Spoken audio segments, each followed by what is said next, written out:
दोस्तों ये जो आर्टिकल है ये फंडामेंटल ड्यूटी के बारे में और फंडामेंटल ड्यूटीज के बारे में या फिर ड्यूटीज के बारे में जब भी कुछ पढ़ना हो आप लोगों को तो मेरे तो दिमाग में हमेशा एक ही कोटेशन आती है और वो है एपीजे अब्दुल कलाम सर जी की कोटेशन। उनके द्वारा ड्यूटी के बारे में बड़ी ही शानदार बात बोली गई है। अगर यहाँ पर बात की जाए तो अभी चीफ जस्टिस ऑफ इंडिया जो चीफ जस्टिस ऑफ इंडिया उनके द्वारा यहाँ पर कमेंट किया गया। कौन है chief justice of India? Comment box में बताइए। और इसी के साथ में प्राइम मिनिस्टर मोदी साहब के द्वारा जब 15 अगस्त का जो अपना स्पीच दिया गया उसमें भी उनके द्वारा ड्यूटीज के बारे में बात की। डिटेल में मैं आप लोगों से डिस्कस करने वाला हूं। अगर बात की जाए तो जीएस पेपर 2 के अंदर जो पॉलिटी वाला सेक्शन है वहां से आप लोग इसको कनेक्ट करके देख सकते हैं। ये टोटल मिलाकर आप लोगों के सामने आज की डेट में 11 ड्यूटीज है, पर लेकिन स्टार्टिंग में 10 ड्यूटीज यहां पर ऐड की गई थी। दोस्तों ये जो आर्टिकल है ये फंडामेंटल ड्यूटी के बारे में और फंडामेंटल ड्यूटीज के बारे में या फिर ड्यूटीज के बारे में जब भी कुछ पढ़ना हो आप लोगों को तो मेरे तो दिमाग में हमेशा एक ही कोटेशन आती है और वो है एपीजे अब्दुल कलाम सर जी की कोटेशन। उनके द्वारा ड्यूटी के बारे में बड़ी ही शानदार बात बोली गई है। ड्यूटी का मतलब क्या होता है? पहले तो जैसे मैं आप लोगों को पढ़ा रहा हूं तो ये मेरी ड्यूटी है कि आप लोगों के लिए प्रॉपर टाइम पे डेली लेक्चर लेकर आना। आप लोग स्टडी कर रहे हैं, आप लोगों की ड्यूटी है कि अपनी पढ़ाई को प्रॉपर वे में लेके चलना। किसान खेती कर रहा है, वो किसान की ड्यूटी है। इसी तरीके से जो भी कोई कुछ भी काम कर रहा है, कोई बिजनेसमैन है वो अपना बिजनेस कर रहा है तो उसकी ड्यूटी होगी। तो अगर कोई पर्सन अपनी ड्यूटी के साथ में लापरवाही करता है तो उसको सबकी चोचो वोचो करनी पड़ेगी। सब सुना होगा ना चोचो वोचो, यानी कि सबकी एक तरीके से वो एक तरीके से आप लोग बोल सकते हैं कि जो एक डिग्निटी वाली लाइफ उसको मिल सकती है वो वाली नहीं मिलेगी। सामने वाले के रहमो करम पर पलना पड़ेगा अगर वो अपनी ड्यूटी को ढंग से नहीं करेगा। जैसे कि मान लीजिए आप लोगों ने कहीं जॉब करना स्टार्ट कर दिया, आप लोग टाइम पर अपना काम नहीं कर रहे हो तो सामने वाला आप लोगों को सुनाएगा क्योंकि वो तो पैसे दे रहा है आप लोगों को। तो इसका मतलब क्या हो गया? इसका मतलब सीधे सीधे ये हो गया कि आप लोगों ने अपनी ड्यूटी में लापरवाही बरती है। अपने तरफ से कोई गलती करने का मौका मत छोड़ो। अपना जो काम करना है आप लोगों को उसको प्रॉपर वे में करो। हमेशा अप टू द डेट रहो अपने काम को लेकर, सामने वाले को बोलने का मौका ही मत दो। तो ये होता है अपनी ड्यूटी को प्रॉपर वे में फॉलो करना। एपीजे अब्दुल कलाम सर के द्वारा बड़ी ही शानदार बात यहां पर बोली गई। बोला गया कि if you salute your duty you no need to salute anybody. यानी कि अगर अपनी ड्यूटी को सैल्यूट करते हो, अपनी ड्यूटी को प्रॉपर वे में फॉलो करते हो तो किसी को भी सैल्यूट करने की जरूरत नहीं है भाई। अपनी ड्यूटी को एंजॉय करते रहो, अपने काम को काम पे करते रहो। किसी के सामने कोई भी आप लोगों को चापलूसी करने की जरूरत नहीं पड़ेगी। But if you pollute your duty, लेकिन अगर अपनी ड्यूटी को पोल्यूट करोगे, उसको प्रॉपर वे में फॉलो नहीं करोगे, you have to salute everybody. तो आप लोगों को हर एक इंसान को सैल्यूट करना पड़ेगा, चापलूसी करनी पड़ेगी, यार ये काम निकल जाए, वो हो जाए, ये हो जाए। तो ये चीजें यहां पर बोली गई है। मुझे पर्सनली दिल से पसंद है ये कोटेशन, तो इसलिए मुझे लगा ये आर्टिकल स्टार्ट करने से पहले आप लोगों के सामने कोटेशन होनी चाहिए। और कुछ भी लिखने के लिए आ जाए ड्यूटीज के बारे में तो वहां पर भी आप लोग इसको इस्तेमाल कर सकते हैं। सॉरी यार। अगर यहां पर बात की जाए तो अभी चीफ जस्टिस ऑफ इंडिया जो चीफ जस्टिस ऑफ इंडिया उनके द्वारा यहां पर कमेंट किया गया। कौन है chief justice of India? Comment box में बताइए। और इसी के साथ में प्राइम मिनिस्टर मोदी साहब के द्वारा जब 15 अगस्त का जो अपना स्पीच दिया गया उसमें भी उनके द्वारा ड्यूटीज के बारे में बात किया गया। तो हमेशा एक तरीके से आप लोग बोल सकते हैं कंपेरिजन होने लगता है कि जो फंडामेंटल राइट्स हैं और जो फंडामेंटल ड्यूटीज हैं उनमें कंपेयर होने लगता है कि किसको ज्यादा एक तरीके से इंप्लीमेंटेशन करना चाहिए। तो ऐसी ऐसी कई सारी बातें होने लगती हैं। तो ये काफी डिबेट डिस्कशन वाला टॉपिक भी है, आगे भी आप लोगों से क्वेश्चन बन सकता है। तो इसलिए काफी डिटेल में मैं आप लोगों से डिस्कस करने वाला हूं। अगर बात की जाए तो जीएस पेपर 2 के अंदर जो पॉलिटी वाला सेक्शन है वहां से आप लोग इसको कनेक्ट करके देख सकते हैं। ठीक है, इसके बारे में कई सारी बातें करूंगा मैं अभी आप लोगों से जो कि आप लोग समझ पाएंगे। फिलहाल तो चीफ जस्टिस ऑफ इंडिया के द्वारा यहां पर कमेंट किया गया ड्यूटीज के ऊपर यहां पर, ठीक है, कि नागरिकों को ड्यूटीज कैसे फॉलो करनी चाहिए, एक मार्गदर्शन का काम करेंगी, वो सारी बातें। पर लेकिन अगर मोटे मोटे तौर पर आप लोग देखो तो यहां पर दो चीजों में कंपेयर होता है हमेशा। एक तो हो गया फंडामेंटल राइट और दूसरा हो गया फंडामेंटल ड्यूटीज। इनमें कंपेयर क्यों होता है उसके पीछे का मैं आप लोगों को रीजन बताऊंगा।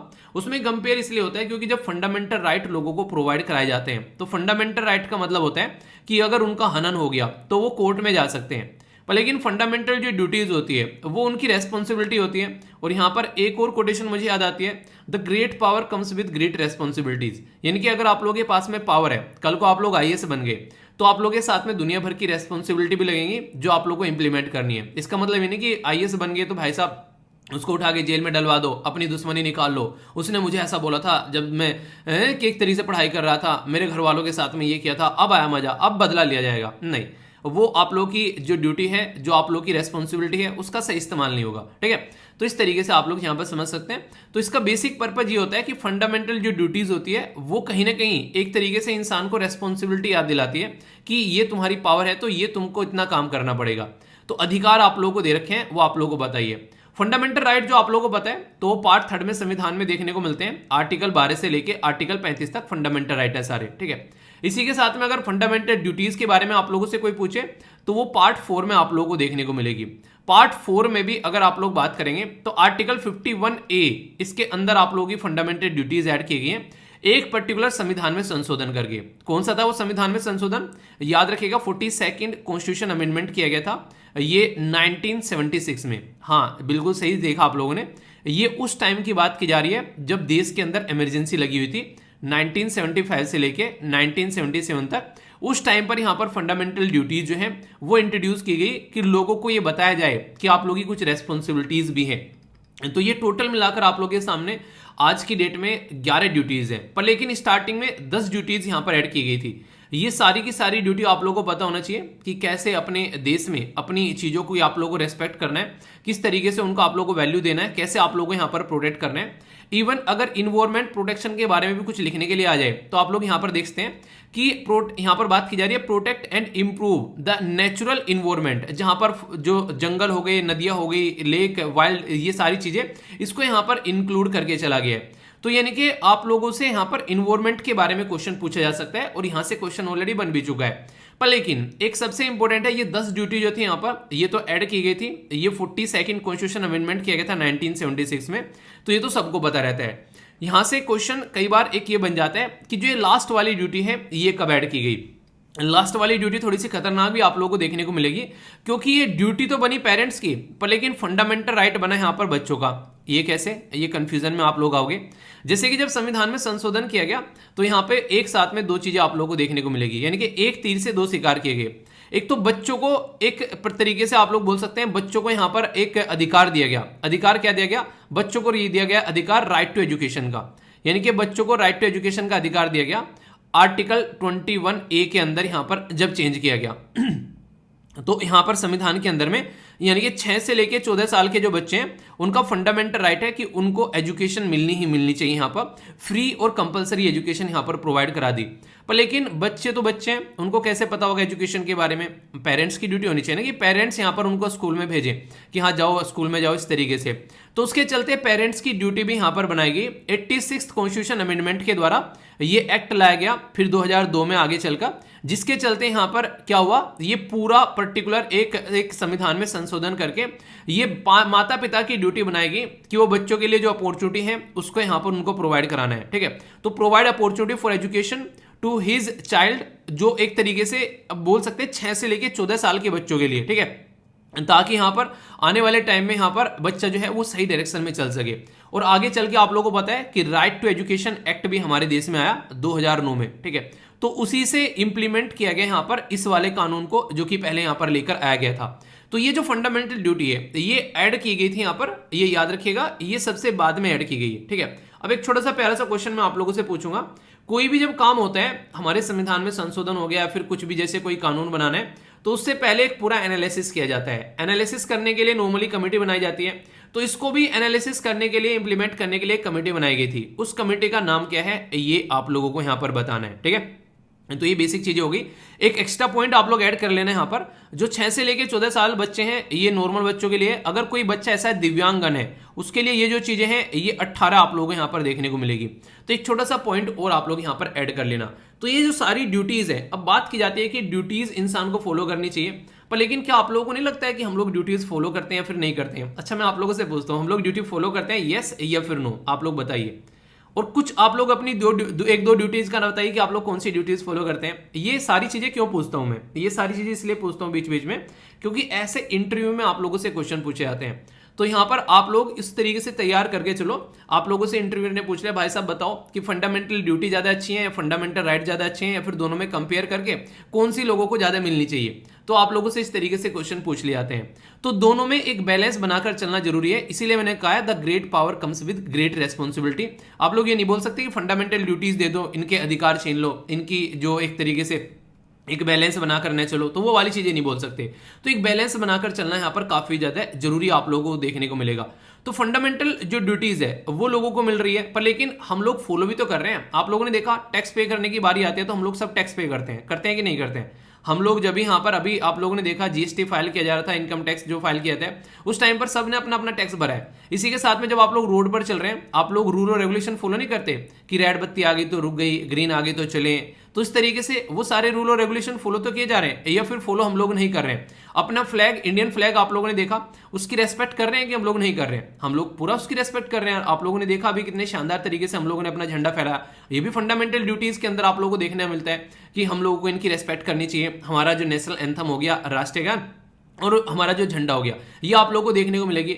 हम लोग हमेशा बात करते हैं अपने देश में सोवरेनिटी, यूनिटी और इंटीग्रिटी, यानी कि देश को हम लोग को सहज कर रखना है, प्रोटेक्ट करके रखना है। हम लोग इस तरीके से काम करते हैं। इन्वायरमेंट आप लोगों ने देखा अभी जब यहाँ पर बहुत सारे एसएलवी फैमिली मेंबर ने भी मानसून के टाइम पर कई सारे पेड़ लगाए। कईयों ने मुझे ट्विटर पर और फेसबुक पर टैग भी किया कि हाँ सर हम लोगों ने पेड़ लगाए। तो आप लोगों ने देखा यहाँ पर, उनको मैंने कईयों को शेयर भी किया था उस पर जो सोशल मीडिया हैंडल पर। तो ये ड्यूटी फॉलो नहीं कर रहे हैं हम लोग। आप लोग खुद देखिए, कहीं पर कोई वायलेंस होता है तो हम लोग वहां पर कोशिश करते हैं कि शांति बनी रहे। तो ये ड्यूटी है कि नहीं है? तो ये सारी ड्यूटीज हैं, आप लोग ये ड्यूटीज फॉलो करते हो, एक तरीके से ऐसा आप लोग बोल सकते हो। तो यानी कि इंसान जो है जाने अनजाने में बहुत सारी ड्यूटीज ऑलरेडी फॉलो कर रहा है, ऐसा आप लोग बोल सकते हैं। तो ये क्या हो गया? ये एक तरीके से वुमेन की डिग्निटी के बारे में आप लोग बात कर लो यहाँ पर, ठीक है। तो रेस्पेक्ट दी जाती है, जो कुछ बदतमीज सोसाइटी के जो गंदे तत्व हैं उनको छोड़ दिया गया। तो नॉर्मल एक इंसान क्या करता है कि रेस्पेक्ट देने की कोशिश करता है। आप लोग बस में कहीं पर जा रहे हैं तो वहां पर अगर कोई प्रेग्नेंट वुमेन है तो आप लोग कई बार सीट दे देते हैं, ठीक है। तो इस तरीके से समझ सकते हैं। मेट्रो वगैरह में अगर आप लोग जा रहे हैं, कहीं पर हेल्प करना है किसी को रोड क्रॉस कराने पर, तो आप लोग रोड क्रॉस करा देते हैं। किसी का कहीं पर एक्सीडेंट हो गया तो उसको उठाकर वहां से हॉस्पिटल में पहुंचा दिया। तो ये सारी आप लोग एक अच्छे नागरिक होने की ड्यूटी तो फॉलो कर रहे हो, पर लेकिन आप लोगों को बोल दिया जाए कि आप लोगों के अधिकार आप लोगों को नहीं मिल रहे, फंडामेंटल राइट आप लोगों को नहीं मिल रहे, कि फ्रीडम ऑफ स्पीच आप लोगों को बोलने नहीं दिया जा रहा है। आप लोग अपना कुछ काम करना चाहते हैं, जैसे कि मैंने बोला था आर्टिकल 19 के अंदर में आप लोग अगर जी के अंदर जाओगे तो कहीं पर भी जाकर अपना कोई बिजनेस, कोई ट्रेड, कोई व्यापार कर सकते हो। उसके बारे में आप लोगों को जो है सपोर्ट ही नहीं मिल पा रहा है। आप लोगों को कोई जाने नहीं दे रहा है, एक जगह से दूसरी जगह पर कोई घूमने नहीं दे रहा है, अपना विचार रखने चाह रहे हो तो उसको रखने ही नहीं दे रहा है। तो ये बिल्कुल गलत बात होगी। तो फंडामेंटल ड्यूटीज और फंडामेंटल राइट जो है ये दोनों अलग अलग नहीं चलते हैं, ये दोनों कॉम्प्लीमेंट्री है एक तरीके से। कॉम्प्लीमेंट्री मतलब एक तरीके से एक दूसरे के साथ में मिलकर काम करेंगे, ऐसा नहीं कि एक ले लिया एक छोड़ दिया, ठीक है। तो मतलब एक दूसरे के साथ में सिंक्रोनस वे में आप लोगों को लेकर इनको चलना है। एक तरीके से एक गाड़ी के दोनों पहिए आप लोगों को नजर आएंगे, तभी एक बैलेंस बन पाएगा। तो यहां पर कमेटी कौन है? कमेटी है यहां पर सोन सिंह कमेटी। तो फंडामेंटल ड्यूटी जो है, अगर पूछ ले कोई आप लोगों से क्या हमारे संविधान में ओरिजिनली थी जब हमारा संविधान बनाया गया? नहीं भाई, ओरिजिनली बिल्कुल नहीं थी, बाद में हम लोगों ने मशक्कत करके इसको यहां पर लाया गया। तो फंडामेंटल ड्यूटी जो है कॉन्स्टिट्यूशन में लाई गई है। तो यहां पर नॉर्मली रसिया बोला जाता है, जैसे कि सोवियत यूनियन बोलते हैं, शब्द यूज करते हैं, ठीक है। तो वहां से फंडामेंटल ड्यूटीज हम लोगों ने लिए। पार्ट 4A के अंदर इनको इंक्लूड किया गया। 42वां संविधान में संशोधन किया गया 1976 के अंदर में, सोन सिंह कमेटी के द्वारा यहां पर ये बातें की गई। तो 10 तो ओरिजिनली थी। ओरिजिनली मतलब जब ओरिजिनली ऐड की गई, पर लेकिन एक ड्यूटी ऐड की गई 86 कॉन्स्टिट्यूशन अमेंडमेंट करके 2002 में, और 51A आर्टिकल के अंदर आप लोगों को देखने को मिलेगा, ठीक है। और इसी के साथ में पार्ट 4A के अंदर यहां पर आप लोगों को नजर आएगा। पार्ट 4 के अंदर क्या है? वो है DPSP, directive principle of state policy. इसी में जो ए ऐड कर दिया, ए जहां पर भी कैपिटल ABCD लिखा हुआ मिलेगा, इसका सीधा सीधा मतलब ये होता है कि संविधान में संशोधन करके ऐड किया है हम लोगों ने इनको। ये ओरिजिनली हमारे संविधान में नहीं थे, ठीक है। यानी कि ऐसा नहीं कि मतलब जब संविधान बना तभी इनको बाद में ऐड किया गया। तो directive principle of state policy, fundamental duty जो है, इनके बारे में एक बड़ी ही इंपॉर्टेंट टर्म है ये। कई बार कईयों को इसमें डाउट रहता है। ये नॉन जस्टिसेबल है, ये इन द नेचर। इसका मतलब क्या होता है? इसका मतलब ये होता है कि अगर आप लोग बोलो गवर्नमेंट को कि गवर्नमेंट ने अब की बार जो है वैकेंसी नहीं निकाली और वो हमको जॉब नहीं दे रही है, तो आप लोग उसको लेकर कोर्ट में नहीं जा सकते गवर्नमेंट को कि हाँ इसने हमारे लिए जॉब नहीं निकाली है। ये आप लोग इसको लेकर कोर्ट में नहीं जा सकते हो। अगर यहां पर गवर्नमेंट ने कोई भी ऐसा कुछ काम हो गया कि हाँ जो आप लोगों को directive principle of state policy में लिखा हुआ है और वो आप लोगों को नहीं मिल रहा है, तो उसको लेकर आप लोग कोर्ट में नहीं जा सकते हैं। आप लोग अपनी ड्यूटी फॉलो नहीं कर रहे हो तो आप लोगों को कोर्ट में नहीं डाला जाएगा, ठीक है। पर लेकिन अगर आप लोगों के फंडामेंटल राइट आप लोगों को नहीं मिल रहे हैं तो फिर भाई साहब आप लोग कोर्ट जा सकते हो। आर्टिकल 32 जो है वो इसी के बारे में बात करता है कि यहां पर आज की डेट में अगर कोई भी किसी भी का अधिकार प्रॉपर नहीं फॉलो कर पाता है, उसको नहीं मिल पाता है उसका अधिकार, तो आप लोग कोर्ट में जा सकते हो। तो उसके ऊपर आप लोगों को यहां पर अधिकार मिलता है। तो ये बड़ी ही इंपॉर्टेंट बात है अपने आप में, इसको इस तरीके से समझ के चलिएगा कि आज की डेट में आप लोगों के पास में जो अधिकार है वो आप लोगों का हथियार है, उनको आप लोग एक तरीके से पावरफुल वेपन आप लोगों के पास में है कि आप लोगों को फ्रीडम ऑफ स्पीच आप लोगों को मिला है, फंडामेंटल राइट के तौर पर आप लोगों को अपनी बातें रख सकते हो, पर लेकिन वहां पर भी एक क्वेश्चन मार्क भी है, यानी कि फ्रीडम ऑफ स्पीच आप लोगों की इतनी होनी चाहिए कि दूसरे की स्पीच दूसरे की जिंदगी में वो हनन न डाल दे। आप लोगों ने फालतू में किसी को भी गाली दे दी बैठकर, सामने वाले की इमेज डिस्ट्रॉय कर दिया आप लोगों ने, तो वो नहीं है। अपनी फ्रीडम ऑफ स्पीच अपने हिसाब से एंजॉय कर सकते हैं, तो उसमें भी लिमिटेशन है। आप लोग पता चला कि हाँ मेरी फ्रीडम ऑफ स्पीच है, देश को गाली दे रहे हैं, संविधान को गाली दे रहे हैं, झंडे को गाली दे रहे हैं, ऐसे नहीं होगा भाई, ऐसे नहीं चलने का है। चलेगा इतना ही कि हाँ आप लोगों की अधिकार आप लोगों के लिए है, उनको आप लोग एंजॉय कर सकते हो, और उनको अगर कोई कंप्लीट नहीं करने दे रहा है, फॉलो नहीं करने दे रहा है, तो अब आप लोग जाकर कोर्ट में अपनी जो है दलीलें सुना सकते हो कि हाँ ऐसे ऐसे मेरे साथ में हुआ है। ये कुछ स्लाइड यहाँ पर आप लोगों के लिए ऐड कर दिया है, पूरा पॉलिटी का जो चैप्टर है वो आप लोगों का यहाँ पर कवर हो जाएगा, क्योंकि पॉलिटी में के अंदर जो भी चीजें कवर कर रखी हैं वो सारी मैंने डिटेल में फंडामेंटल ड्यूटीज बाय वीर अगर जाकर सर्च करोगे पॉलिटी के अंदर में पूरा लेक्चर आप लोगों को खुल के आ जाएगा। दुनिया में प्रॉपर वे में एक तो हमारा देश और आप लोगों को जापान देखने को मिलता है, जहां पर प्रॉपर वे में एक डेमोक्रेटिक जो कॉन्स्टिट्यूशन है जिसने ड्यूटीज को मेंशन कर रखा है। यूएसए, कनाडा, फ्रांस, जर्मनी यहाँ पर इतने प्रॉपर वे में ड्यूटी को जो है वो लिस्टेड ही नहीं कर रखा है, ठीक है। तो ये इंपॉर्टेंट बात आप लोग यहाँ पर याद रखेगा। तो इसीलिए हमारा जो संविधान है वो बड़ा ही शानदार संविधान, बड़ा ही प्यारा सा एक अच्छा सा संविधान हमारा बनाया गया है, जो कि काफी अच्छी फॉर्म में एक नहीं तरीके से कहते हैं बड़ी ही प्यारे तरीके से लिखा गया है। भी बातें यहाँ पर ये मुझे लगा कि अगर कोई पॉलिटिकल लेक्चर नहीं देखे किसी ने तो कम से कम आप लोग इनको देख लीजिएगा। जो बातें मैंने पढ़ाई हैं वो सारी बातें यहाँ पर आप लोगों को देखने को मिल जाएंगी, इसमें नोट्स की फॉर्म में आप लोग इनको देख सकते हैं। अब अगर आप लोग कुछ लिखने के लिए आ जाए फंडामेंटल ड्यूटी का क्या सिग्निफिकेंस है, तो हमारी कंट्री में जो डेमोक्रेटिक कंडक्ट है एक तरीके से कहीं ना कहीं उसको सपोर्ट करती है। आप लोगों को जो यहाँ पर फंडामेंटल ड्यूटीज मिली है, आप लोग देखते हैं कि आप लोगों को कहीं ना कहीं वोट डालने के अधिकार मिले हुए हैं, ठीक है। इसी के साथ में एंटी सोशल कोई एक्टिविटी होती है, सोसाइटी को ही नहीं, जैसे अभी मैंने बोला कि झंडे की कोई इंसल्ट करने की कोशिश कर रहा है तो उनको रोकने का ये काम करती है। आप लोगों के अंदर एक सेंस ऑफ डिसिप्लिन और कमिटमेंट लेकर आती है कि हाँ अपने देश में महिलाओं की इज्जत करनी है, जहां पर आप लोग बैठे वहां पर महिलाएं सुरक्षित फील करें, कहीं पर कोई किसी भी तरीके से हमारे देश की धरोहर को नुकसान पहुंचा रहा है उसको रोके, कोई इन्वायरमेंट को नुकसान पहुंचा रहा है ये उसको रोके, इस तरीके से आप लोग बोल सकते हैं, ठीक है। तो हेल्प करती है कहीं ना कहीं डिटरमाइन करने में कॉन्स्टिट्यूशनलिटी ऑफ लॉ। तो यानी कि कहीं ना कहीं एक तरीके से आप लोग ऐसे बोल सकते हैं। यहाँ पर एक उदाहरण मैं आप लोगों को देना चाहूंगा। यहाँ पर जब स्टार्टिंग में ये पूछा गया कि हमारी कंट्री में अपने सेक्युलर को कॉन्सेप्ट को कैसे लेकर चलना चाहिए, क्या हम लोग को जो रिलीजन है उसको अलग करना चाहिए हम लोग को कॉन्स्टिट्यूशन से, जब इसके बारे में यहाँ पर बातें चल रही थी, मतलब एक तरीके से रिलीजन और कॉन्स्टिट्यूशन को अलग करना चाहिए, क्योंकि पुराने टाइम पे रिलीजन ही कहीं ना कहीं कॉन्स्टिट्यूशन का काम करता था, ठीक है।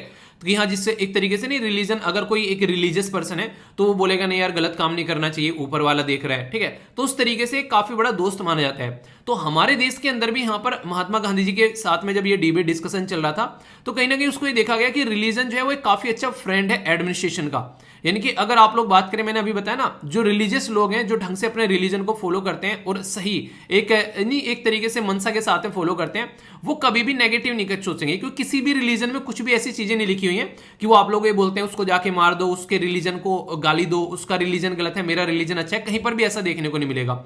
वो तो लोगों की खुद की अपनी इच्छाएं हैं, जिस तरीके से वो उसको टाइम टू टाइम मॉडिफाइड करते जा रहे हैं और उसको गलत तरीके से प्रेजेंट कर रहे हैं, तो वो लोगों की हरकतें हैं, ना कि रिलीजन के बारे में अगर कोई बात बोले तो एक तो ये इंपॉर्टेंट बात आप लोग याद रखिएगा, जिसके बारे में कई बार चीजें देखने को मिलती है।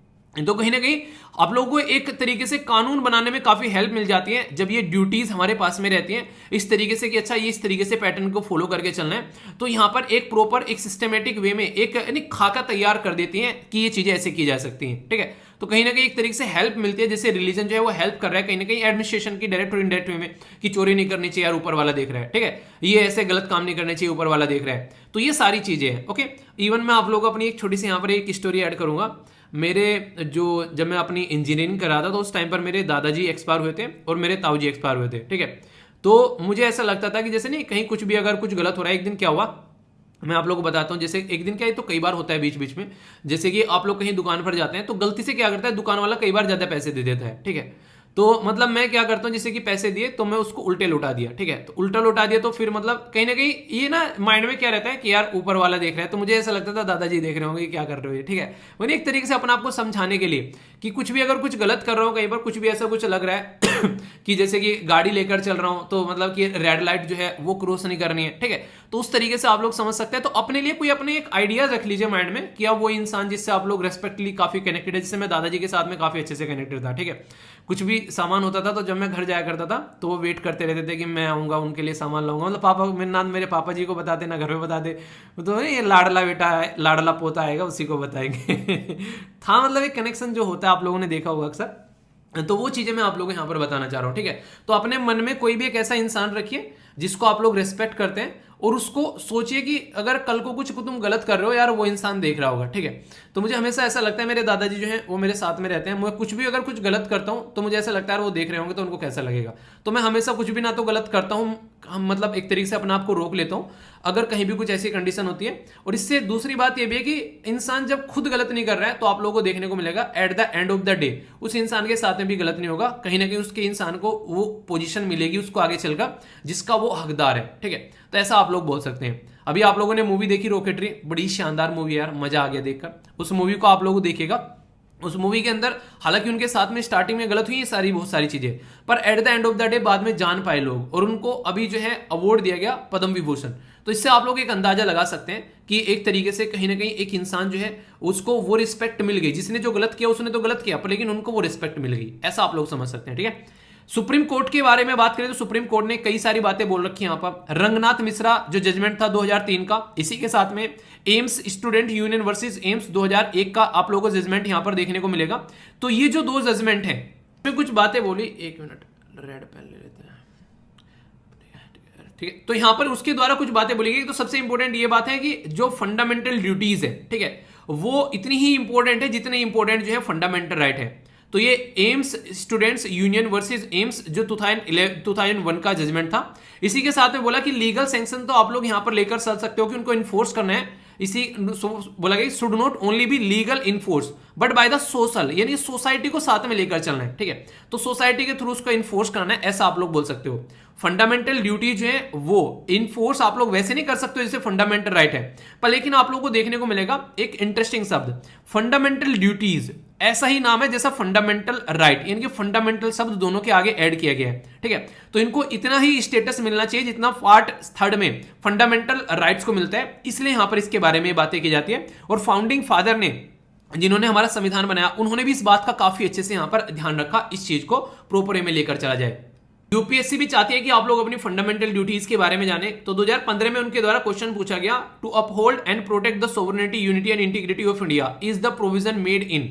तो यहां पर प्रीएम्बल के अंदर में directive principle of state policy, fundamental right या फिर फंडामेंटल ड्यूटीज, तो किसके अंदर है? क्वेश्चन का आंसर दीजिए, देखता हूं कौन आंसर देता है। आंसर दीजिए वीडियो को पॉज करके। हालांकि फंडामेंटल ड्यूटी पढ़ा रहा हूं तो नॉर्मल सी बात है फंडामेंटल ड्यूटीज होगा। ये पढ़ा है अभी यहां पर मैंने, तीसरे नंबर की फंडामेंटल ड्यूटीज है आप लोग की, जो कि इसके बारे में यहां पर बात करती है। तो डायरेक्ट क्वेश्चन यूपीएससी ने उठाकर पूछ लिया यहां से।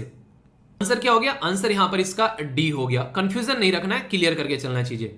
ये बड़ा ही प्यारा सा क्वेश्चन पूछा, पर लेकिन थोड़ा सा एक्स्ट्रा एक्सटेंडेड वर्जन देखने को मिलेगा, यानी कि ये प्रो क्वेश्चन थोड़ा सा आप लोग बोल सकते हो इसमें एक स्टेटमेंट को लेकर। वैसे पहली स्टेटमेंट तो आप लोग नॉर्मली समझ ही जाओगे जो अब तक मैंने पढ़ा है। पहले एक बार अटेम्प्ट कर लो वीडियो को पॉज कर, इससे आप लोगों को यही पता चल जाएगा कि हाँ आप लोगों को मैंने कैसा पढ़ा है, ठीक है। तो एक आइडिया आप लोगों को लग जाएगा। बोला गया कि which of the following statement is are true of the fundamental duties of an Indian citizen. पहली स्टेटमेंट में क्या बोला गया? ए लेजिस्लेटिव प्रोसीजर, जो लेजिस्लेटिव प्रोसेस है, तो एक legislative process has been provided to enforce these duties, यानी कि एक पर्टिकुलर कानून की प्रक्रिया होती है जिसके थ्रू इसको इंप्लीमेंट किया जाता है। क्या ऐसा कुछ होता है? मैंने अभी बोला यहां पर कि कोई भी इसको इन्फोर्स नहीं कर सकता किसी कानून से, ठीक है, तो गलत हो गया। दूसरा बोला गया they are correlatives to the legal duties.